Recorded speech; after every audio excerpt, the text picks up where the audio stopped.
Je suis paresseux, je manque de volonté, je n'ai pas assez de discipline. Voilà ce que disent la plupart des procrastinateurs. Je le sais parce que pendant des années, je me le suis répété en boucle. Je me le répétais chaque fois que je repoussais quelque chose d'important. Chaque fois que je me retrouvais à faire une nuit blanche pour finir un projet à la dernière minute. Chaque fois que je passais des heures sur mon téléphone au lieu de faire ce que j'avais prévu. Mais j'ai fini par comprendre quelque chose d'important. La procrastination n'est pas une question de paresse. Et dans cette vidéo, je vais t'expliquer pourquoi et surtout ce qu'est vraiment la procrastination. On peut commencer par une question simple. Est-ce que si tu étais vraiment paresseux, tu culpabiliserais quand tu repousses une tâche importante? Non, parce que par définition, quelqu'un de paresseux ne ressent aucune culpabilité, ne ressent presque rien à ne rien faire, c'est plutôt du plaisir, c'est tranquille, et c'est pas comme ça que ça marche pour nous. Nous, quand on repousse, quand on procrastine, on se sent mal, on culpabilise, on s'en veut, on stresse, on commence à se dire que on va pas pouvoir tout faire, etc. On commence à se faire des films. Et le pire, c'est que bien souvent, on dépense plus d'énergie à essayer d'éviter la tâche plutôt qu'à la faire directement, ce qui aurait été en fait moins coûteux. Tout ça, c'est pas de la paresse. La procrastination viendrait de quelque chose d'autre. Une grosse partie de la procrastination qu'on peut vivre au quotidien vient en fait de nos émotions. Les recherches en psychologie et en comportement ont montré que la procrastination est une sorte d'autorégulation émotionnelle. Le corps, l'esprit, choisit de repousser un problème pour éviter des émotions négatives. Ces émotions négatives, on les a tous plus ou moins déjà ressenties un jour, et parfois même plusieurs fois, régulièrement. La première à laquelle je pense, c'est la peur de l'échec.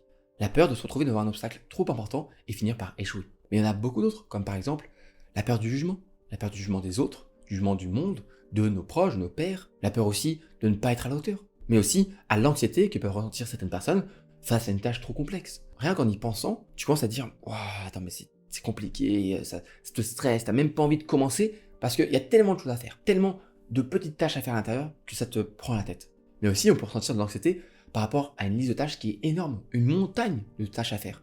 Et à ce moment-là, même si on sait qu'on a beaucoup de choses à faire, on est quand même bloqué et on finit par repousser encore et encore, accumuler du retard qui finit par s'ajouter sur la pile de tout ce qu'on a à faire et c'est un vrai cercle vicieux. On repousse, on a plus de choses à faire, donc on est complètement bloqué et tétanisé face à cette montagne de choses à faire, donc on repousse, donc on ajoute quelque chose sur la pile encore et encore. Je pense aussi au perfectionnisme. Le perfectionnisme, parfois c'est vu comme quelque chose de positif, quelqu'un qui cherche à atteindre la perfection, à chercher à toujours s'améliorer, mais aussi c'est quelque chose de négatif.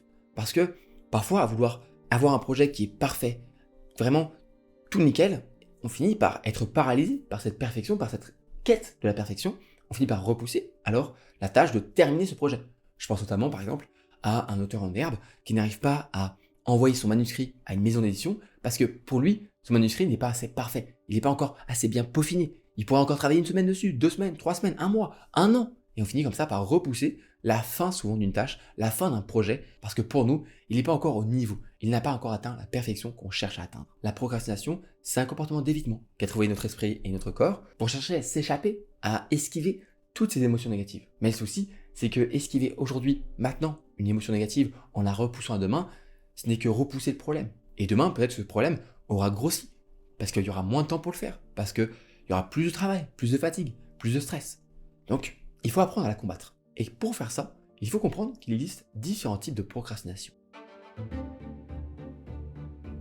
La procrastination, c'est un sujet multifactoriel et complexe, mais on peut quand même apprendre à mieux la connaître. Et c'est d'ailleurs pour ça que j'en parle dans le chapitre 2 de mon livre, je m'y mets dans 5 minutes, où on voit ensemble différents types de procrastination. Donc si ce que je vais dire juste après t'intéresse, je t'invite aussi à creuser en détail tout ça dans mon livre, disponible partout, Amazon, Fnac, en librairie. Voilà, tu auras les liens en description. Je m'y mets dans 5 minutes, un livre vraiment génial. Le premier type de procrastination, c'est celui que je trouve assez dangereux et qui sur le long terme fait toujours très mal, que ce soit au corps, à l'esprit. C'est ce qu'on appelle la procrastination active. C'est le fait de consciemment repousser parce qu'on se dit qu'on travaille mieux sous pression, qu'on travaille mieux dans l'urgence, à la dernière minute. Alors oui, ça peut marcher. Oui, parfois on arrive mieux à travailler à la dernière minute parce qu'on n'a plus le choix, mais on sait que c'est épuisant sur le long terme. On se dit, non mais c'est bon, j'ai encore le temps, je verrai ça plus tard. Et on repousse comme ça consciemment, et à un moment on se dit, bon, allez, il me reste 2 jours, et on le fait au dernier moment. Ça passe, ça peut passer, je pense notamment à des devoirs, des examens qu'on réalise au dernier moment, mais on sait très bien que c'est pas parfait. Et surtout, ça génère un stress qui est immense, et je trouve ce qui est le plus vicieux avec la procrastination active, c'est qu'une fois que l'épreuve, on va dire, l'obstacle est passé, on souffle, on se dit, ah, ça va, franchement, c'était pas si terrible. Parfois, finalement, c'était pas si bien, ça s'est pas si bien passé, mais comme c'est passé, ça fait du bien. Et du coup, on se dit, bon bah, si c'était pas si terrible de faire ça, pourquoi est-ce que je recommencerai pas la prochaine fois? Alors qu'on sait très bien que si je reprends quelques jours avant, quand on était en plein dedans, quand on était vraiment dans ce stress immense parce qu'on n'a plus le temps, parce qu'on doit un petit peu gratter dans les heures de sommeil pour travailler, eh bien ça, tout ça c'est oublié. On oublie tout ça, on oublie ce stress, et on se dit juste, c'était pas si terrible, pourquoi pas recommencer la prochaine fois. Ensuite, à l'opposé de la procrastination active, il y a la procrastination dite passive. Là, c'est plutôt inconscient. On ne se rend pas vraiment compte qu'on est en train de repousser, procrastiner. En fait, on se perd un petit peu dans nos distractions. Moi, je pense notamment au téléphone portable, aux réseaux, YouTube, TikTok, Instagram, où on va scroller, on va passer 1 heure de trop sur YouTube ou sur n'importe quoi, lire quelque chose, alors qu'on devrait travailler, alors qu'on devrait s'y mettre. On sait que c'est important, mais inconsciemment, on se perd dans ces trous noirs de divertissement, de temps, et je parle au sens large. Vraiment, ça peut être le téléphone, ça peut être les jeux vidéo, ça peut être la lecture, ça peut être une série, un film. On se perd un petit peu là-dedans, et c'est que une fois qu'on a perdu ce temps-là, une fois qu'on a perdu 1 heure, 2 heures de trop sur le téléphone, par exemple, qu'on se dit mince, merde, j'ai passé beaucoup trop de temps sur mon téléphone, je dois bosser. Et du coup, à ce moment-là, soit on passe dans des œillères et on se dit c'est bon, j'ai le temps, on tombe dans la procrastination active, et c'est encore une fois dangereux, soit on réussit à s'y mettre, mais on se dit bon, franchement, j'ai un peu merdé, ça passe, on arrive à se mettre au boulot, mais ça aurait été mieux de faire l'inverse, de travailler avant, puis après de se reposer tranquillement. Il n'y a pas de souci à se regarder une bonne série, jouer aux jeux vidéo, etc. C'est juste que le faire avant d'avoir fait son travail, le problème c'est que du coup, quand on s'en rend compte, on finit par culpabiliser, ça nous bloque, ça ne nous motive pas, alors que faire l'inverse, on ne va pas culpabiliser parce que c'est prévu, on a déjà travaillé, c'est bon, on peut se reposer. Et enfin, je vais te parler d'un dernier type de procrastination, j'appelle ça la procrastination déguisée. Alors pour moi, c'est la plus vicieuse parce qu'elle est inconsciente et en même temps consciente. En fait, comment ça se passe? C'est lorsque tu travailles sur tout, plein de choses, mais pas l'essentiel. Par exemple, imaginons, moi, je veux faire grandir ma chaîne YouTube, mon compte Instagram, etc. Qu'est-ce que je dois faire? Est-ce que le plus important, c'est de relire encore et encore mon script? Est-ce que c'est de changer mon site web? Est-ce que c'est de changer ma bannière YouTube ou changer ma photo de profil sur Instagram? Non. Le plus important, c'est de faire une vidéo. Le plus important, c'est de faire un reel. Le plus important, c'est de créer. Donc, toutes ces tâches qui sont productives, parce que je travaille, j'avance sur des petites choses, c'est pas le plus important. Donc, en fait, je procrastine, je repousse de manière un peu déguisée. Je ne travaille pas sur ce qui est important pour mon projet. Pareil, est-ce que le plus important pour réussir à préparer ton semi-marathon, c'est de regarder sur Internet comment bien respirer, de regarder des comparaisons entre des chaussures? Non, c'est aller t'entraîner, c'est aller courir. C'est intéressant d'aller regarder toutes ces infos pour pas se blesser, pour mieux respirer, etc. Mais le plus important, c'est de t'entraîner.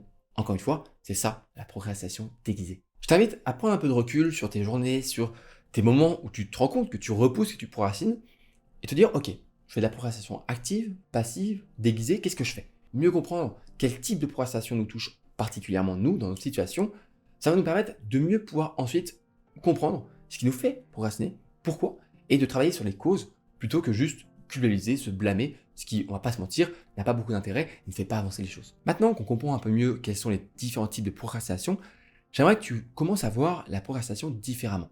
Au lieu de te voir comme quelqu'un de paresseux, essaye de voir la procrastination comme, numéro 1, un signal d'alarme. Ton cerveau essaye de te dire quelque chose. Soit la tâche est trop grande, soit elle n'est pas assez claire, soit par exemple, elle ne t'inspire pas. Le fait que tu repousses inconsciemment ou consciemment, c'est un signal pour te dire que quelque chose ne va pas. 2, ça peut être une invitation à l'introspection. Qu'est-ce qui te fait vraiment peur? Pourquoi cette tâche te stresse? Qu'est-ce qui pourrait la rendre plus attrayante? Tout ça, c'est des questions que tu vas pouvoir te poser pour réussir un peu mieux ensuite à arrêter de procrastiner. Et enfin, tu peux voir la procrastination comme une opportunité de changement. Ça peut permettre de revoir tes objectifs, ajuster tes méthodes, adapter ton environnement. Tout ça, ça peut être une manière de combattre la procrastination, mais c'est aussi elle-même qui t'indique qu'il y a un besoin de changement, quelque chose à faire pour réussir à changer les choses. Alors maintenant, la question que tu peux te poser, c'est qu'est-ce que je peux faire? Quelles sont un petit peu les solutions pratiques que je peux mettre en place maintenant pour essayer de mieux comprendre ma procrastination et pour essayer de l'éviter au maximum? La première chose à faire, c'est de comprendre tes déclencheurs. Identifie à quel moment de la journée, dans quelle situation tu procrastines. À ce moment-là, essaye d'identifier les émotions qui y sont associées. Est-ce que c'est du stress? Est-ce que c'est la peur d'échec, etc. Pour ensuite pouvoir un peu mieux te comprendre ta procrastination et réfléchir à un plan d'action que tu pourrais mettre en place. Deuxième solution pratique à mettre en place, réduire la friction. La procrastination, c'est un sentiment d'évitement, et le problème, c'est qu'elle empêche tout mouvement. Et le mouvement va créer cette motivation qui va te permettre de combattre cette procrastination. Ce qu'il faut que tu réussisses à faire, c'est réduire au maximum tous les obstacles qui peuvent casser cette petite volonté que tu as. Même si tu as peur, même si tu as toutes ces émotions négatives qui t'emportent, il faut que tu puisses compter sur ta volonté pour passer à l'action. Et pour ça, réduis toutes les barrières qui pourraient t'empêcher de faire le premier pas. Range ton bureau, prépare les choses à l'avance. Tout ça, c'est des choses à mettre en place pour réussir à réduire la friction et donc réduire la procrastination. Et enfin, troisième solution pratique, se traiter avec bienveillance. Je sais que c'est difficile, mais quand on est tout le temps en train de repousser, quand on est tout le temps en train de procrastiner, on se blâme, on s'en veut.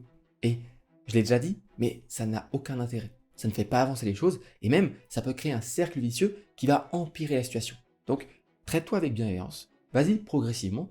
Si aujourd'hui tu procrastines absolument tout, maintenant, essaye de faire une seule chose. Et c'est déjà bien, si tu fais une seule chose, c'est déjà mieux qu'avant. Arrête de te dire que si tu n'arrives pas à tout faire, c'est nul. Non, c'est pas tout ou rien. Si tu arrives déjà un peu à faire quelque chose, un peu à progresser, c'est déjà bien.